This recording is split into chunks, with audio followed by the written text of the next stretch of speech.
Buenos días, muchachos. La clase de la semana pasada en la que nos quedamos viendo proteínas, pues yo les comentaba que había 20 aminoácidos, ¿no? Que de esos, pues decíamos en algunos libros, en algunas fuentes de información, pues nos comentaban que había únicamente 9 aminoácidos esenciales, en otros dice que son 10, ¿no?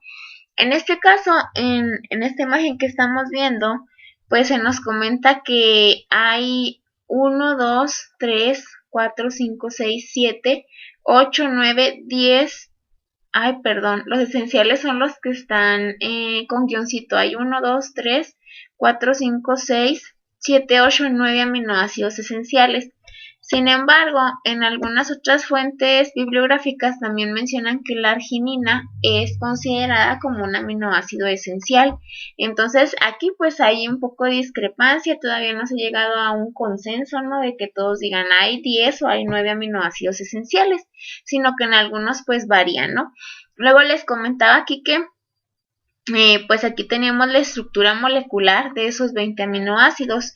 Esa es una manera en la que podemos representar esos aminoácidos. Otra manera que a lo mejor se les facilita más a ustedes para verlo es así. Aquí nosotros vemos que tenemos a la glicina. Acuérdense que decíamos que la estructura básica de un aminoácido es que en el centro tiene un carbono quiral o un carbono alfa que está unido a un grupo amino, a un grupo carboxilo, a un hidrógeno y luego un radical, que el radical es lo que va a ir cambiando de aminoácido en aminoácido. De esta manera tenemos, por ejemplo, en el caso de la glicina, el radical es un hidrógeno, aquí tenemos el grupo amino y aquí el carboxilo.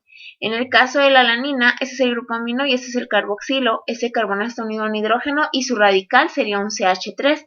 En el caso de la valina, pues vemos que el radical va a ser el CH, CH3, CH3. En leucina, ese sería su radical, este sería el de isoleucina, el de fenilalanina, este el de tirosina, aquí vemos el del triptófano, la lisina, la arginina, la hidroxilisina, la histidina, el ácido aspartico, el ácido glutámico, la asparagina, la glutamina, la cisteína, la metionina, la serina, la tronina, la prolina y la hidroxiprolina. Aquí me gustaría comentarles que en algunas ocasiones el ácido aspartico es llamado como aspartato o el ácido glutámico como glutamato. Es lo mismo, son sinónimos de estas. El aspartato es sinónimo de ácido aspartico y el glutamato es sinónimo de ácido glutámico, ¿sí? Luego, aquí tenemos otra imagen de esos aminoácidos. Si se fijan en las tres imágenes, pues básicamente contienen la misma información en cuanto a pues los nombres de los aminoácidos y cuál es su estructura molecular. En la primera imagen pues nos aporta más información, ¿verdad? Porque nos dice cuál es el código de una sola letra de cada aminoácido, el código de 3 letras y cuál codón está codificando en un gen pues para ese aminoácido. En el caso de esta imagen, a mí me gusta incluirla porque, por ejemplo, ponen resaltado en rosa lo que es el radical, lo que yo les comentaba aquí de la estructura del aminoácido que estaba constituido por un carbono alfa, un grupo amino, un carboxilo, un hidrógeno y el radical aparece en rosa, que es lo que está cambiando entre todos los aminoácidos. Aquí también pues se los clasifican como que todos estos son grupos no polares, aminoácidos no polares, que significa que no tienen carga eléctrica. Aquí vemos pues los aminoácidos que son aromáticos, los que contienen al menos un anillo benceno. Vemos los aminoácidos polares, vemos los aminoácidos que están cargados positivamente y los que están cargados negativamente. Luego en rosa, pues podemos observar cuál es el radical. En el caso de la glicina es un hidrógeno, de la alanina es un CH3, de la valina el CH3, CH, CH3, CH3. En el caso de la leucina es un CH2CH, CH3CH3. En isoleucina, pues aquí observamos cuál es su radical, lo mismo que en el caso de la prolina, ¿verdad? Luego, en el caso de los grupos aromáticos, pues tendríamos a la fenilalanina, a la tirosina y al triptófano. En el caso de los aminoácidos que son polares pero que no están cargados, tenemos la serina, la treonina, la cisteína, la metionina, la asparagina y la glutamina. En el caso de los aminoácidos que están cargados positivamente, tendremos a la lisina, la arginina y la histidina. Y los que están cargados negativamente, pues tendremos el aspartato, que es lo que les decía que también se llama como ácido aspartico, y al glutamato, que también es conocido como ácido glutámico. Entonces, ¿qué propiedades físico-químicas tienen esos aminoácidos? Como ustedes se darán cuenta, pues el aminoácido tiene un grupo amino y un grupo carboxilo. En el segundo parcial, cuando veíamos el tema de grupos funcionales, pues veíamos que todos aquellos que poseyeran el grupo amino, pues se caracterizaban porque funcionaban como bases en cuanto a su carácter de acidez o basicidad. Se comportaban como bases porque las aminas tienen la característica, o el grupo amino tiene la característica de que puede aceptar protones o iones hidrógeno. Pero veíamos también que los ácidos carboxílicos, pues su nombre se deriva a que tienen propiedades ácidas, es decir, son capaces de donar protones o iones hidrógeno. Entonces, ¿qué sucede con los aminoácidos cuando pues sabemos que es una molécula en la cual pues está conformada tanto por grupaminos como grupos carboxilos? Entonces, lo que sucede con esos aminoácidos, de acuerdo a sus propiedades ácido-básicas, es que esos aminoácidos, debido a su grupo amino, pueden funcionar en determinadas circunstancias como bases aceptando iones o protones hidrógeno, pero también en determinadas circunstancias pueden funcionar como ácidos cediendo los protones del grupo carboxilo. Entonces, como los aminoácidos en ocasiones se comportan como base o en ocasiones se comportan como ácidos, se denomina que son moléculas anfotéricas, que era lo que ya veíamos en el primer parcial acerca del tema de agua, cuando veíamos ácidos y bases, cuando veíamos el tema de pH. Ahí pues mencionábamos, ¿no?, que que había moléculas anfotéricas, que son sustancias que se pueden comportar tanto como ácidos como bases dependiendo de las circunstancias a las cuales son sometidas. Y entonces, en el caso de los aminoácidos son moléculas anfotéricas. Las proteínas son biomoléculas constituidas por aminoácidos. Entonces, si cada aminoácido es una molécula anfotérica, ahora el conjunto, ya sea péptidos o proteínas de varios aminoácidos, pues también tendrán esas características. La estructura real del aminoácido es iónica y depende del pH. ¿A qué nos referimos con esto?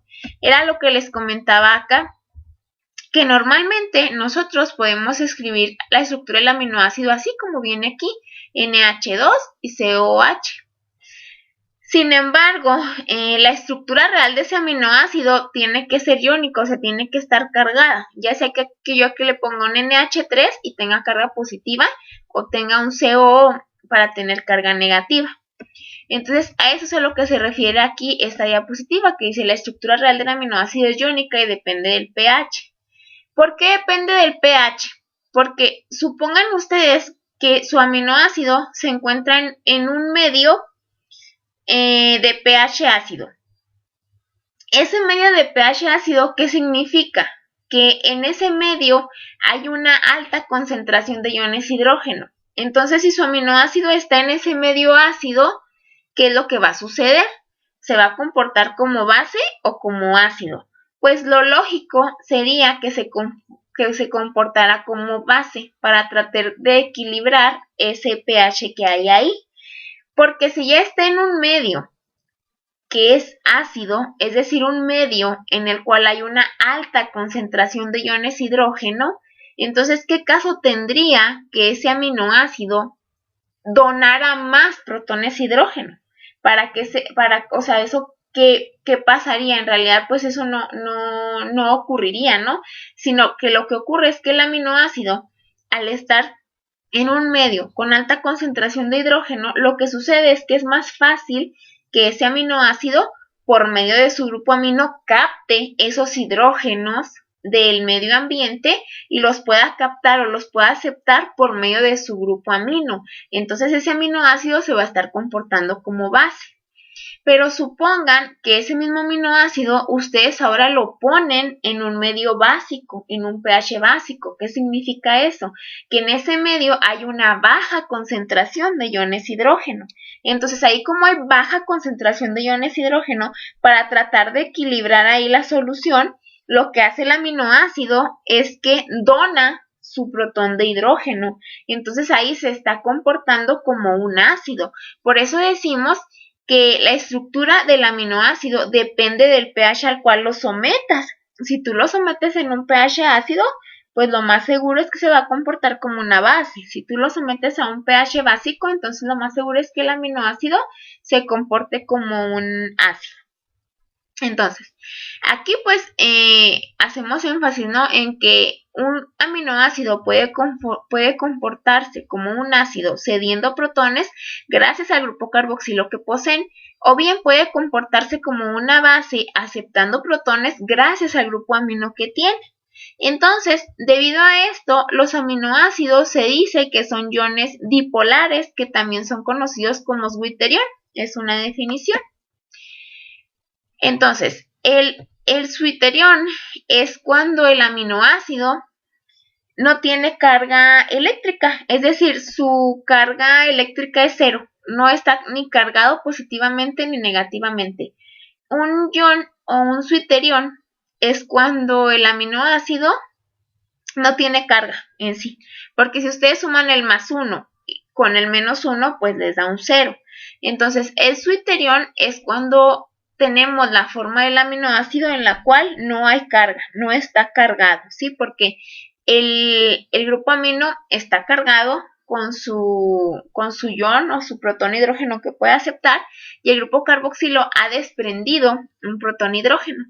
Entonces, cuando el grupo, cuando en el aminoácido sucede que está su estructura, pues como la veíamos en un inicio, ¿no?, con su NH2, su carbono alfa, su COH. Pero luego ha actuado como base, es decir, a través de su grupo amino ha aceptado un ion o un protón de hidrógeno, entonces esto tiene una carga positiva, tiene un +1. Y entonces, cuando esa molécula está cargada positivamente, pues decimos que se va a conocer como catión. Si lo que sucede es que el grupo carboxilo ha cedido su protón de hidrógeno, entonces decimos que tiene una carga negativa. Entonces, como se tiene carga negativa, decimos que ese aminoácido se ha transformado en un anión.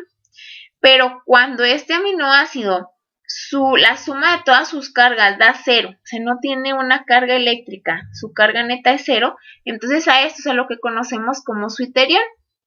Normalmente eso es lo que les mencionaba ahorita. Si nosotros sometemos un aminoácido a un pH ácido, lo más lógico es que se comporte como una base. Es decir, a través de su grupo amino va a aceptar hidrógenos, entonces ese aminoácido va a tener pues el comportamiento de un catión. Mientras que si lo sometemos a un pH básico, es decir, que tenga una baja concentración de iones hidrógeno, ese aminoácido se va a comportar como un ácido cediendo su protón hidrógeno del grupo carboxilo.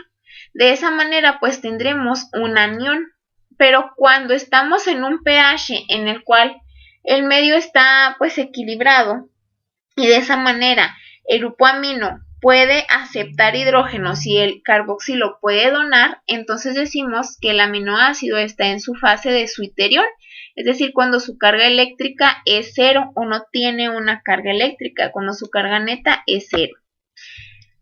Cuando se encuentran en esta fase de zwitterión, cuando su carga eléctrica es 0 los aminoácidos, eso depende de cierta medida de pH, dependiendo de cada aminoácido. Porque, por ejemplo, aquí pues yo estoy hablando que únicamente estamos dependiendo del grupo amino y del grupo carboxilo, nada más para poder ver el comportamiento de ácido o de base en un aminoácido. Sin embargo, si nos vamos acá, pues podemos observar que en el caso de asparagina y de glutamina, ¿no? Aquí, pues vemos que además del grupo amino que existe del aminoácido, en el radical también tenemos un grupo amino. Entonces, esos grupos aminos también son susceptibles de ser cargados, de ser bases, comportarse como bases.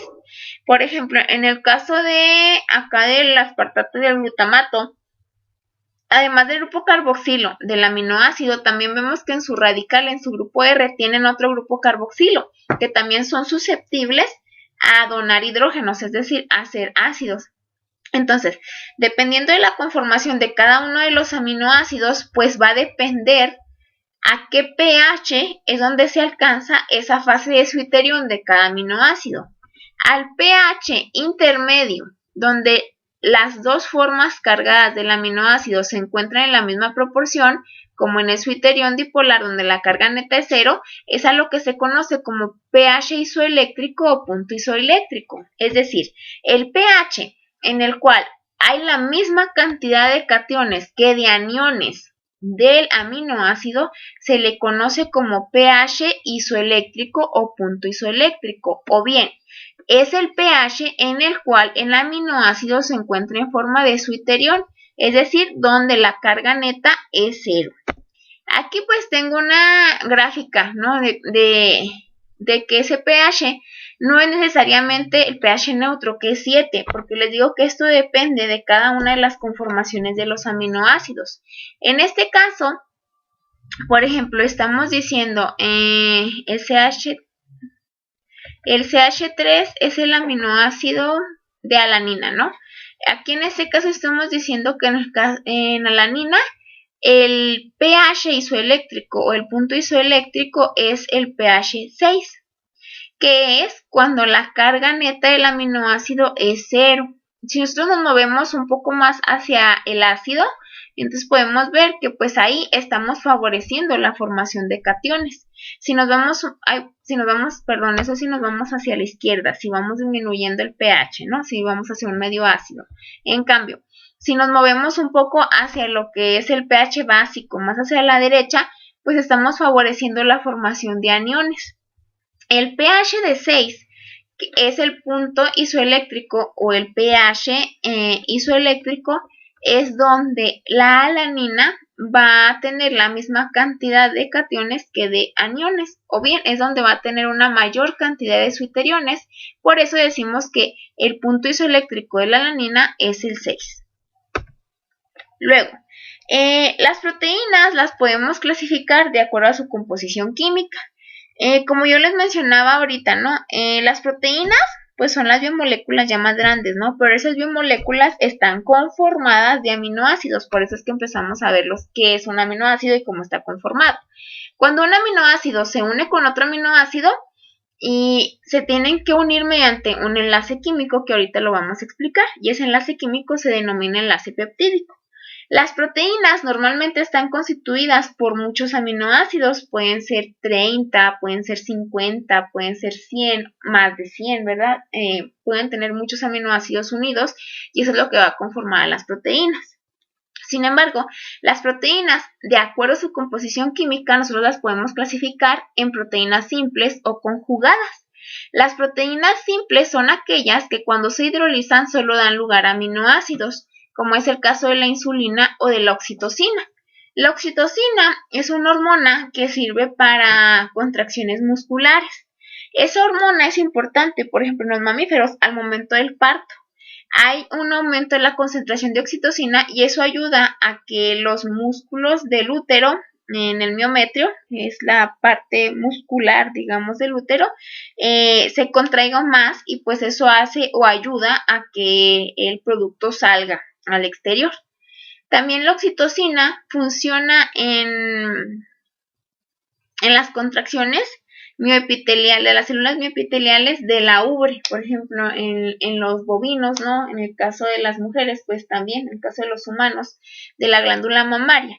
Eso ayuda, pues, a estimular, ¿no?, la secreción de leche para poder alimentar al producto. Entonces, las proteínas simples son aquellas que están compuestas únicamente de aminoácidos, es decir, que su estructura o su naturaleza es 100% aminoácido. Pero también existen proteínas conjugadas, que en estas pues son proteínas en las cuales están compuestas por aminoácidos y pueden estar unidas a un grupo prostético, como puede ser un carbohidrato, un ácido nucleico o un lípido, ¿sí? Esto ya lo veíamos en el tema de carbohidratos, que decíamos que había glucoproteínas. ¿Qué significa una glucoproteína o glicoproteína? Es la misma. Son biomoléculas, son moléculas las cuales están conformadas por aminoácidos unidos a carbohidratos, como es el caso de las hormonas reproductivas FSH, que es hormona folículo estimulante, y LH, hormona luteinizante. Y también hay metaloproteínas, por ejemplo, que son moléculas que están constituidas de aminoácidos más algunos metales, como es el caso de la hemoglobina. La hemoglobina en su molécula pues está unida a varios átomos de fierro que le ayudan a realizar su función, que es la de transportar oxígeno. Entonces, las proteínas, de acuerdo a su composición química, las podemos clasificar en simples y en conjugadas. Las simples son aquellas que únicamente están conformadas por aminoácidos, como es el caso de insulina y de oxitocina. Estos son únicamente ejemplos porque hay más casos de proteínas simples. Y en el caso de las proteínas conjugadas, pues son aquellas moléculas que están constituidas por aminoácidos principalmente y en menor medida están enlazadas a un grupo prostético no proteico, como puede ser un carbohidrato, un ácido nucleico o un lípido. Un ejemplo de esas son las glucoproteínas o bien las metaloproteínas, pero puede haber más, únicamente no solo FSH y LH son glucoproteínas y no solo la hemoglobina es metaloproteína, pero es un ejemplo para que ustedes sepan o puedan relacionar a qué nos estamos refiriendo con estos términos. Luego, si yo junto un aminoácido con otro, y luego con otro, y con otro, y con otro, pues me va a dar una proteína, ¿verdad? Pero yo necesito saber cómo es que se enlazan esos aminoácidos. Los aminoácidos se enlazan mediante un enlace químico que recibe el nombre de enlace peptídico.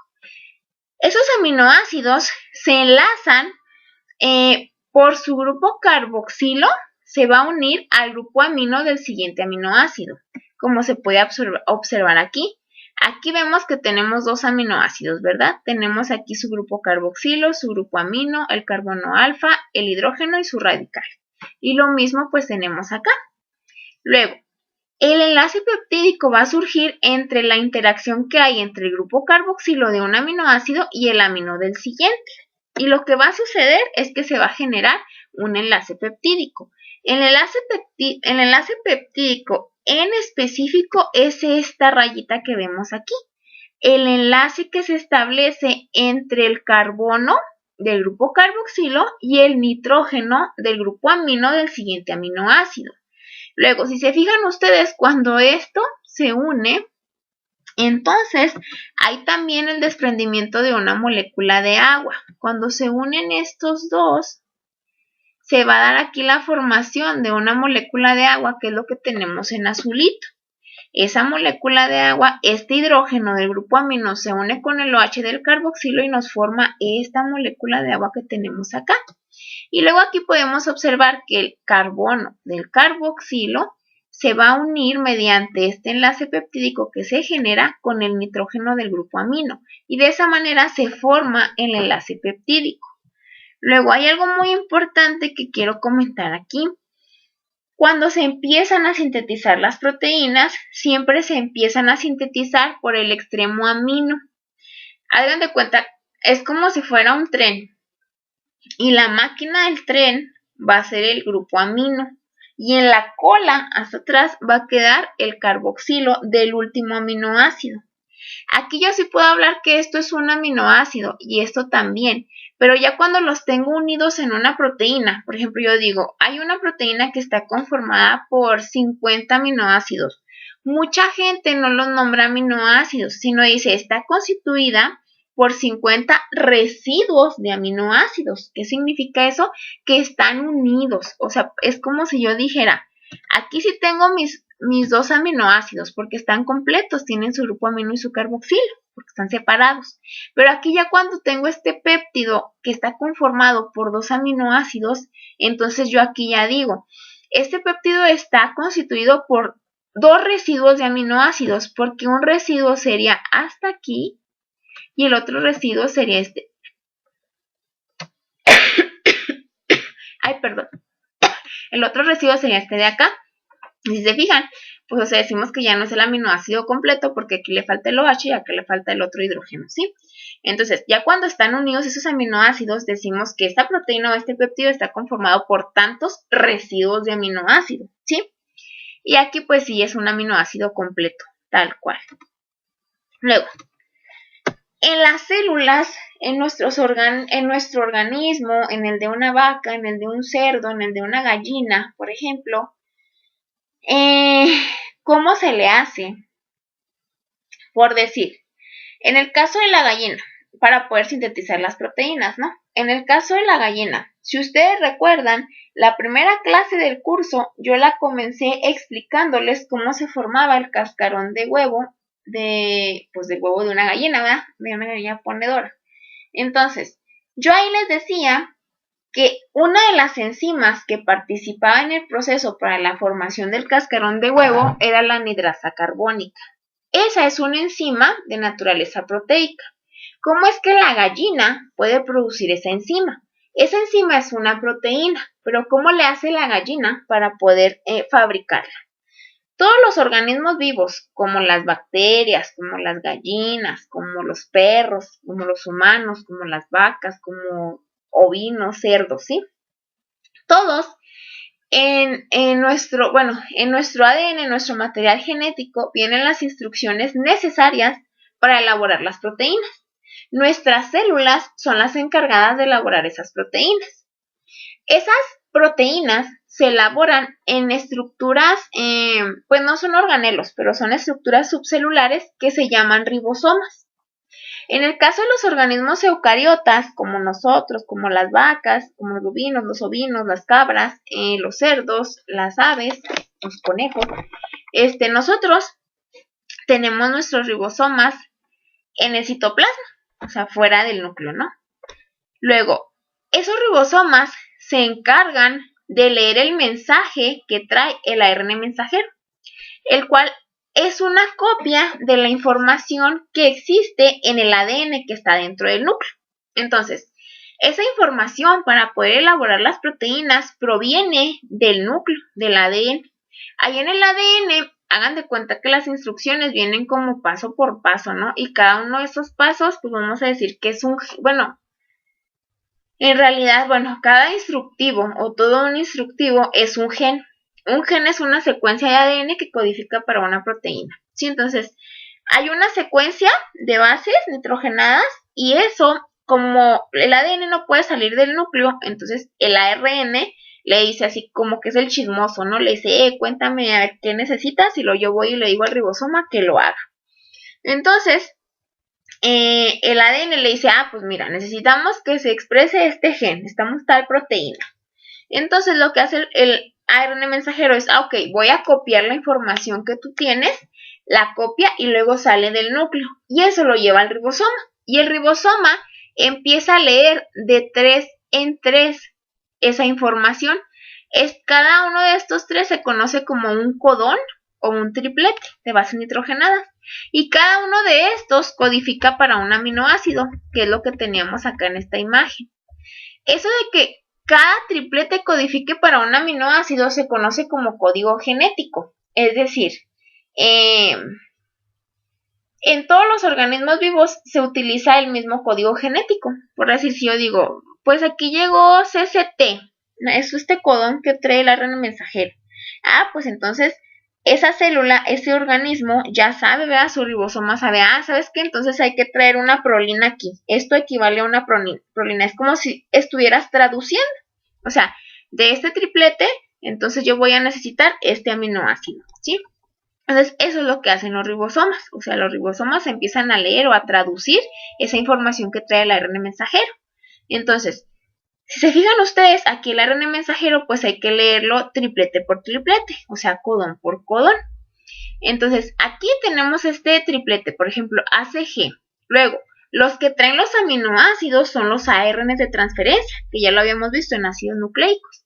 Este ARN de transferencia es un ARN lineal, nada más que está como plegado sobre sí mismo, porque si ustedes agarraran con una mano, con su mano izquierda, este extremo, y con la mano derecha este otro extremo, y extendieran ambas, los brazos, ¿no? Los extendieran, pues pudiéramos extender esa estructura de ARN. Sin embargo, aquí pues está así como plegada, y entonces tiene la forma de un ARN de transferencia. Esos ARN de transferencia son los que acarrean los aminoácidos, ¿no? Entonces, ¿Cómo vas a ver, por ejemplo, el ribosoma cuál aminoácido trae? Eso es porque van a leer codón por codón el mensaje que trae el ARN mensajero. Entonces él dice, el ARN mensajero trae ACG. ACG, vamos a buscar acá nuestro esquemita para qué aminoácido codifica. ACG.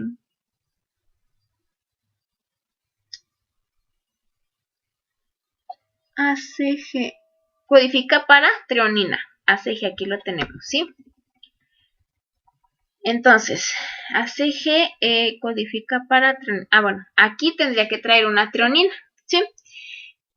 Los RNA de transferencia, ¿cómo saben qué aminoácido traer? Porque, por ejemplo, este RNA de transferencia siempre va a traer treonina. ¿Cómo? ¿Cómo lo sabe?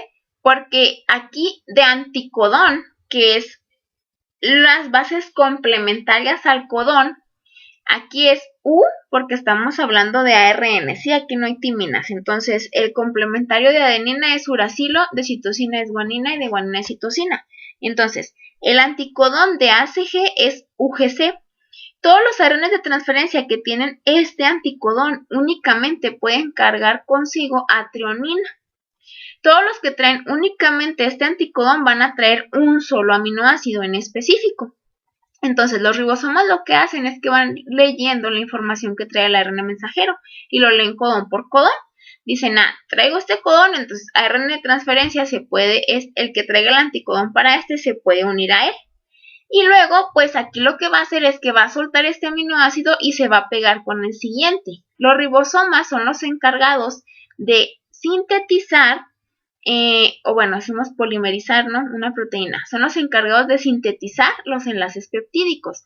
Los enlaces peptídicos tienen lugar en los ribosomas. Por eso también decíamos que una función del ARN ribosomal es formar parte de los ribosomas y por lo tanto es catalizar la formación de enlaces peptídicos, como lo podemos observar aquí. Entonces se va leyendo toda la información de este gen y se van trayendo consigo pues los aminoácidos correspondientes, se va uniendo un aminoácido con otro hasta formarse los enlaces peptídicos. Cuando yo tengo así toda la secuencia de aminoácidos pegada una con otra, entonces decimos que las proteínas pues tienen ahí su estructura primaria, ¿sí? Bueno, entonces, como tarea y de ejercicio, quiero que hagan la siguiente actividad. Esa tarea va a ser, me la suben ahí a la plataforma para el miércoles. O bueno, en realidad no me la suban a la plataforma, únicamente háganla, esta tarea, que sirva de ejercicio para cada uno. Y ya el miércoles les subo yo cuál es la respuesta correcta para que vean que hicieron mal o que hicieron bien.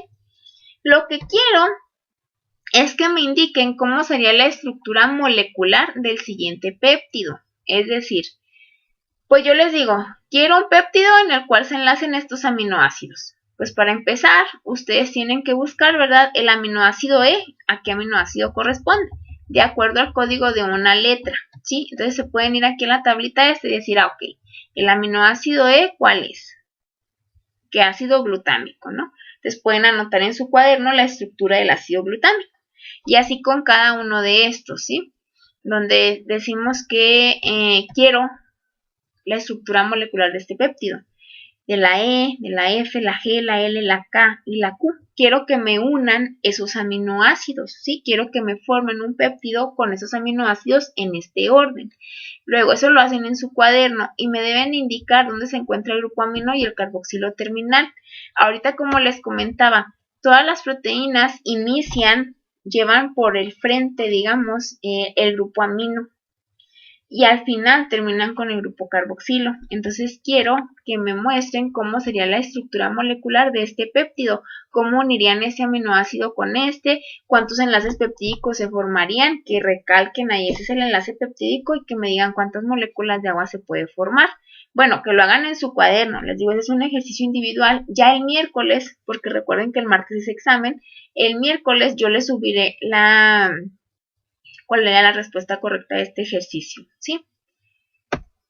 Luego, lo que les comentaba aquí, cuando yo estoy ensamblando un aminoácido con otro, luego con otro, luego con otro, pues voy a obtener la estructura primaria de una proteína.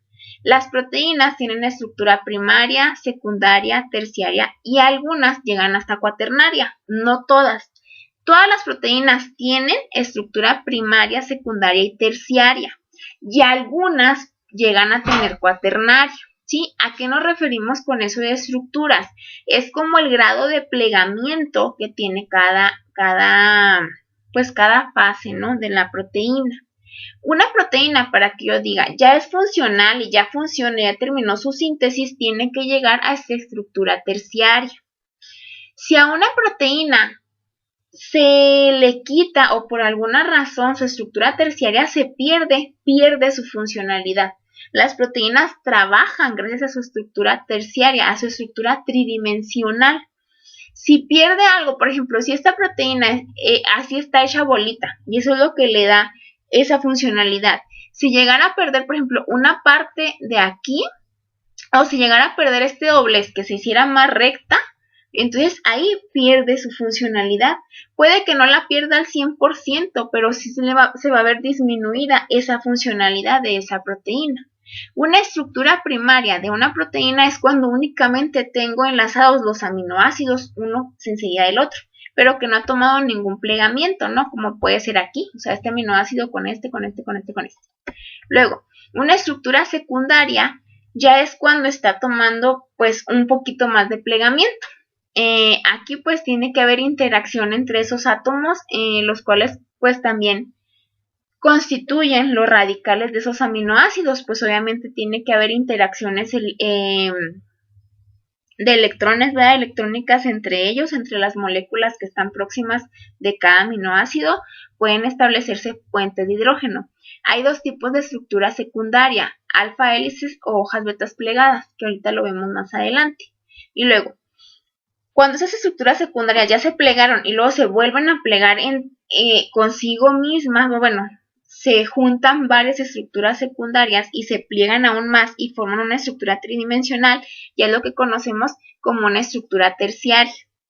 Muchas proteínas únicamente llegan hasta aquí, a esa estructura terciaria, pero hay otras, como el caso de la hemoglobina, que llegan a su estructura cuaternaria. En la estructura cuaternaria es cuando una proteína está compuesta de varias subunidades, como es el caso de la hemoglobina. La hemoglobina está compuesta por 4 subunidades, o sea, hagan de cuenta que es como si armáramos un rompecabezas. Cada una de esas subunidades se va a elaborar, como decíamos aquí. El ARN mensajero trae el mensaje, se forma la proteína de acuerdo a los ribosomos, dice este aminoácido con este, hay síntesis de proteínas y entonces pues se va a elaborar la subunidad 1, y luego la 2, y luego la 3, y luego la 4.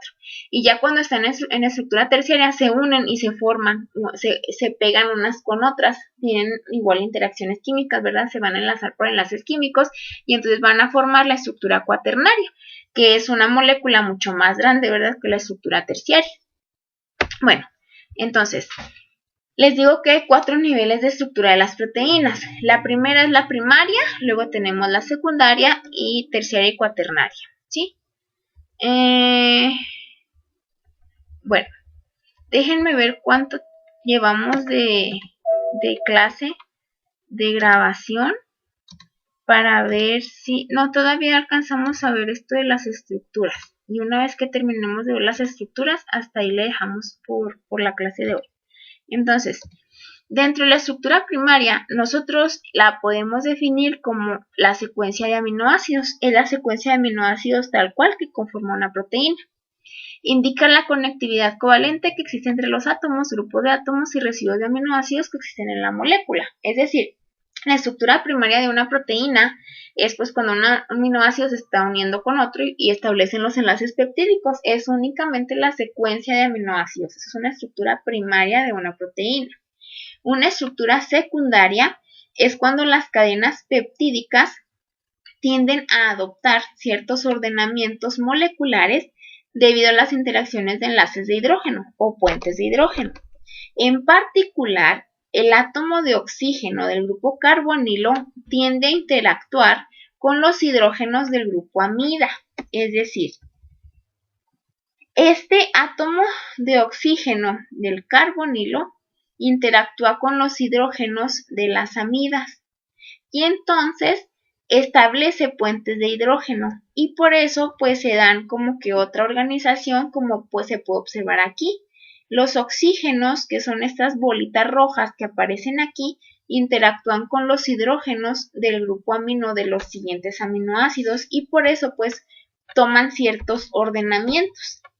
Una estructura secundaria puede estar conformada en forma de una alfa hélice, que es como un bucle, como tenemos aquí, se representan como bucles, o una hoja beta plegada. Las hojas beta plegadas en la computadora nosotros los vamos a encontrar como flechas en algunos documentos. Por ejemplo, si yo pongo aquí, yo busco, quiero que me encuentren una proteína, ¿no? Vamos a la insulina, su estructura terciaria. Terciaria. Bueno, que solo le ponga insulina. Human, a ver. Structure me debería de salir cómo es su estructura. Entonces aquí en imágenes yo puedo ver, por decir, aquí si me indican únicamente la secuencia de aminoácidos, yo digo que esta es la estructura primaria de la proteína. Pero por decir aquí esta ya es la estructura terciaria de la proteína porque ya está plegado todo. Todas las secciones así que son bucles, en estructura secundaria pues tienen una disposición de una alfa hélice. Las que se verían como flechitas, que en este caso no tenemos, pues son las que deberían de ser hojas beta plegadas. Déjenme ver cuál otra puede ser. Normalmente las proteínas, si ustedes las buscan en internet, siempre en la computadora, pues siempre las vamos a encontrar así. Las representan en su estructura tridimensional, que es esto que tenemos aquí. Les digo, todo lo que son bucles son estructuras o dominios alfa hélice y los que vienen en flechitas son estructuras secundarias de hoja beta plegada. Aquí podemos ver una flecha, nada más que no la alcanzamos a ver porque la molécula tendríamos que girarla, ¿no? Ejemplo, aquí pues podemos observar, esa es una insulina, esta es otra y esta es otra, sería la proteína insulina. Aquí, por ejemplo, les digo, lo que es flecha es una hoja beta plegada, tiene dominio de hoja beta plegada, y lo que es bucle es un alfa hélice. Lo que es así como que un puro palito, así X, pues es que no tiene nada, no tiene ni alfa hélice ni beta plegada. Hay programas donde tengo mi Rasmol, mi Raswin. Hay programas que te permiten girar las moléculas y poder verlas más de cerca. Esos son programas, esos son programas que, pues, para moléculas, ¿no? Para ver cómo están conformadas. Por ejemplo, yo tengo algunas de las que he hecho y, pues, en realidad bien no le sé al programa así como tal. Pero se utilizan ese tipo de programas pues para modelar ese tipo de moléculas y poder abrir y poder girar, ¿no? Y ver, si tiene una estructura de alfa hélice o tiene una estructura de beta plegada. Por ejemplo, aquí pues se observaría más o menos así como estamos viendo la otra proteína, ¿no? Aquí pues en este caso es una enzima que se llama diacilglicerol. No, la verdad no me acuerdo de su... ¿Cuál es es una enzima, es aciltransferasa, diacilglicerol transferasa, me parece. No me acuerdo, pero tiene que ver con el contenido lipídico en vacas lecheras, ¿sí? Del contenido de la leche. Entonces, esa es una proteína, ¿verdad? Y se vería de esta manera. Luego, en el caso... Déjenme ver, ¿cuál es esta? ¿Qué dice? Ahí tenía que haberla movido. Esta otra. Pero, para poder observar la otra. Miren. Aquí les digo que pues uno puede ver ese tipo de moléculas, ¿no? De las que tiene. Yo tenía algunas, pero no me acuerdo ahorita en dónde están. Esta de oleico, no sé. Debe ser únicamente un ácido carboxílico y por eso se observa así porque es una molécula así tal cual, ¿no? Entonces aquí, por ejemplo, yo puedo decir, bueno, en cinta si no me sale, porque en realidad esto no tiene dominios de cinta, ni en dibujo, es únicamente un alambre, un esqueleto, es un alambre, ¿no? Porque es el ácido oleico. Y les digo, en el caso de las proteínas, pues está más padre porque las puedes girar y puedes ver qué hélices o qué dominios tiene, ¿no? Ok, bueno, entonces en estructura secundaria puede ser una alfa hélice o una hoja beta plegada, ese tipo de estructuras. En la estructura terciaria, pues ya es lo que nosotros definimos como la conformación tridimensional completa. Puede tener dominios alfa hélice o hoja beta plegada, ¿verdad? La cuaternaria se refiere a la asociación de dos o más cadenas de péptidos de la proteína completa, lo que les mencionaba ahorita. Todas las proteínas tienen estructura primaria, secundaria y terciaria, y algunas llegan a tener cuaternaria, pero no todas tienen cuaternaria. Un ejemplo de estructura de proteína que tiene esta estructura cuaternaria es la hemoglobina. Y entonces, si yo me dijeran como que les explicara las estructuras de las proteínas mediante una imagen, pues utilizaría esta, ¿verdad? Porque aquí, por decir, estamos ejemplificando cuál sería la estructura primaria de una proteína, únicamente enlistar la secuencia de aminoácidos que la conforman, o sea, nada más. Una estructura secundaria, pues yo tengo que indicar esos puentes de hidrógeno que existen entre el oxígeno del grupo carbonilo de un aminoácido con los hidrógenos del grupo amino de los otros, ¿no? Y pues aquí yo puedo ejemplificar que esto es una alfa hélice, como si fuera un bucle, un listoncito, esos de los que usan las competidoras de gimnasia artística, ¿no? En las olimpiadas, o pueden tomar esa estructura que vemos aquí, que son hojas betas plegadas. Cuando eso se pliega aún más y tenemos ya la estructura tridimensional de la proteína, entonces tendríamos la estructura terciaria, que aquí hasta que una proteína alcanza su estructura terciaria es cuando ya es una proteína funcional. Si no la alcanza, entonces no va a funcionar, ¿sí? Aquí pues podemos observar que en la estructura terciaria hay dominios de estructuras alfa hélices o de hojas betas plegadas. Y algunas proteínas pues se unen varias subunidades peptídicas para formar una estructura cuaternaria, que sería esta que tenemos aquí. Entonces les digo, una estructura primaria es únicamente la secuencia de cadenas de aminoácidos, ¿sí? Este es un aminoácido, este otro, entonces decimos, esta es la proteína tal y su estructura primaria es esta. Únicamente indicamos qué aminoácido le sigue, cuál es la secuencia de aminoácidos. En estructuras secundarias, pues les digo que podemos tener alfa hélices u hojas betas plegadas, como se pueden observar aquí. Casi siempre, cuando vemos una imagen de una proteína, se representan los dominios. Un dominio es como un pedazo o un segmento, ¿sí? De una proteína. Ese dominio, si es alfa hélice, lo representamos como bucle. Si es hoja beta plegada, lo representamos como flecha.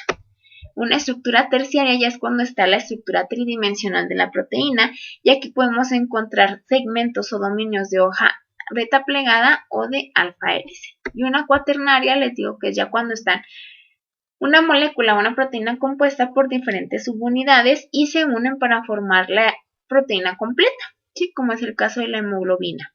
La hemoglobina decimos que es una metaloproteinasa,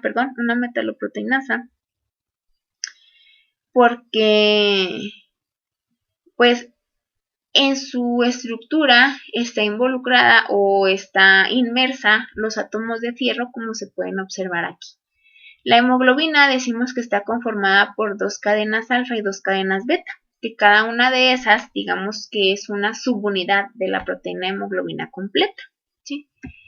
Hasta aquí dejamos la clase del día de hoy. El miércoles veríamos la respuesta del ejercicio que les mencioné. Les voy a pasar un video en el cual se explica un poquito mejor lo que son los aminoácidos y continuamos con el tema. Vemos que es de naturalización y pues terminamos con nuestro tema de proteínas. Para el jueves empezará a ver enzimas. Enzimas es el último tema del semestre, entonces pues ya casi estamos a un pasito, ¿no? de terminarlo. Les agradezco su atención, muchachos. Espero que tengan un excelente inicio de semana. Y recuerden que mañana es el examen de 8 a 9 de la mañana. Yo voy a estar pendiente por si hay cualquier inconveniente, ¿no? Con la plataforma. Ya luego saben que suceden cosas inesperadas y pues aquí estoy al pendiente. Esperemos que no pase nada, pero cualquier cosa pues me contactan por correo o por la plataforma, por favor. Eso sería todo por el día de hoy. y nos vemos el miércoles. Hasta luego.